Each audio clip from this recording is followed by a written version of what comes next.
जी friends, thumbnail से आपको अंदाज़ा हो रहा होगा कि एचपीएलसी एनालिसिस कितनी इंपॉर्टेंट है और उसमें जो प्रॉब्लम्स आते हैं, उसमें ट्रबल शूटिंग होती है, वो इससे ज़्यादा इंपॉर्टेंट है। आपको जो एचपीएलसी यूज़र है उसको इन चीज़ का पता हो कि मैं इन प्रॉब्लम को कैसे सॉल्व करूँगा। एचपीएलसी एनालिसिस में एक चीज़ आप देखते हैं, कैरी ओवर। ये बेसिकली है क्या, और क्या ये एक्सेप्टेबल है, और अगर नहीं तो फिर इसको हम सॉल्व कैसे करेंगे, इस प्रॉब्लम को कैसे सॉल्व करेंगे। जो एचपीएलसी का कैरी ओवर का इशू है, ये क्या होता है। तो आज की वीडियो का मेरा फोकस ही इस प्रॉब्लम को डिस्कस करते हैं, इस पॉइंट को डिस्कस करते हैं। एचपीएलसी यूजर जो है, एचपीएलसी का एनालिस्ट है, जो अपने सीवी में एचपीएलसी का एक्सपीरियंस लिखता है, उसके लिए वेरी इंपॉर्टेंट चीज़ है, क्योंकि अक्सर इंटरव्यू में ये चीज़ कॉमनली पूछ ली जाती है कि what is carry over in HPLC analysis. तो ये हमेशा अपना कॉन्सेप्ट बना के रखे इस हवाले से। तो वीडियो को सबसे पहले आप लाइक कर दीजिए ताकि इस तरह की वीडियोस आप तक पहुंचती रहे, और चैनल को आपने लाजमी सब्सक्राइब करना है। इंडियन अक्सर आप लोग भूल जाते हैं, ताकि इस तरह की टेक्निकल वीडियोस आप तक पहुंचती रहे। देखिए फ्रेंड्स, बात करते हैं कैरी ओवर की। कैरी ओवर जो बेसिकली क्या होता है, ये एक किस्म की कंटामिनेंट्स है। अभी पहले अपीयरेंस किस तरह का होता है ये देख लीजिए। पहले तो मैंने आपको कह दिया कि कंटामिनेंट्स होती हैं। अब ये होता किस तरह का, आपकी जो बेस लाइन होती है और आपकी जो रिक्वायर्ड पीक होती है, जो एचपीएलसी पे आपकी आ रही है, प्रिंसिपल पीक होती है, उससे पहले या उसके बाद एक ऐसे कर्व नुमा चीज़ आ जाती है, ऐसा कर्व। ठीक है, और ये एक फिक्स जगह पे नहीं आ रही होती। एक इंजेक्शन के पीक से पहले आ सकता है, दूसरे इंजेक्शन में पीक के साथ मर्ज हो सकता है, तीसरे इंजेक्शन में पीक के बाद भी आ सकता है। समझ रहे, ये एक बहुत बड़ा इशू है एचपीएलसी के क्रोमोडोग्राम के अंदर, इस प्रॉब्लम को फेस करना। तो यही चीज़ जो है आपका कैरी ओवर कहलाती है।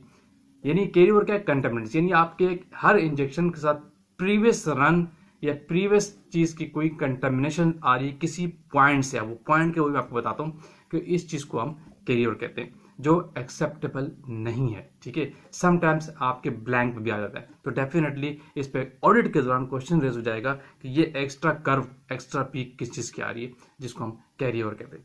अब होता क्या है, इसको सॉल्व करने का तरीका क्या है। इसके लिए हल ये है कि आप एक लंबा रन चला दिया करें।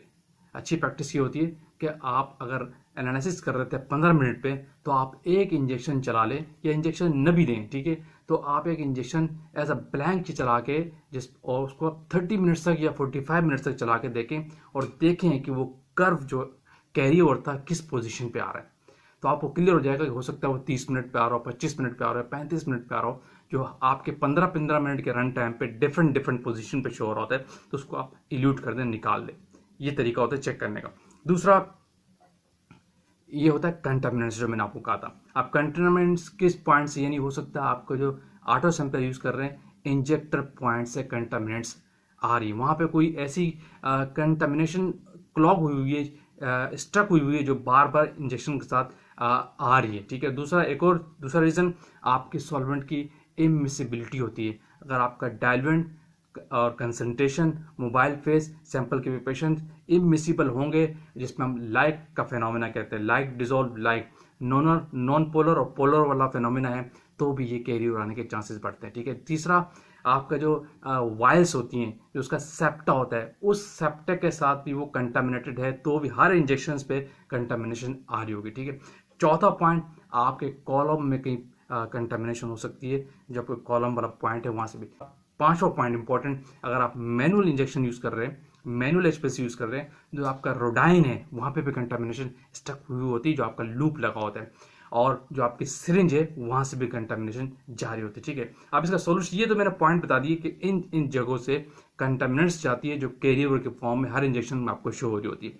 अब आपने इसको सॉल्व कैसे करना है। इंजेक्टर वाले पॉइंट पे अगर ऑटो सैंपलर है, नीडल की वॉशिंग करे, वेट प्राइम के थ्रू जो ऑटो सैंपलर का सिस्टम होता है वहां से आप कर सकते हैं, ऑटोमेटिकली सिरिंज की वॉशिंग होती है। कॉलम में तो डेफिनेटली आप कॉलम को रिवर्स वॉश करेंगे, फ्लैश वॉश आप कर सकते हैं। ठीक है, दूसरा, अगर आपको मैनुअल एचपीएलसी है सिरिंज में, तो रोडाइन की हमेशा वॉशिंग किया करें। लोग रोडाइन की वॉशिंग नहीं करते हैं। रोडाइन क्या होता है, जिससे आप इंजेक्शन दे रहे होते हैं, आपको पता है ना, वो इंजेक्ट करते हैं, लोड करते हैं, फिर इंजेक्ट करते हैं। जब उसको वॉश करने का तरीका क्या होता है, जब उसको लोड पोजीशन पे लाए और आपकी जो सिरिंज है उसके अंदर आप प्योर डिस्टिल वाटर ले लें, पहले डिस्टिल वाटर से लोड करके इंजेक्शन दे तो वो ड्रेन हो जाएगा, फिर इंजेक्ट करके इंजेक्शन दे वो ड्रेन हो जाएगा।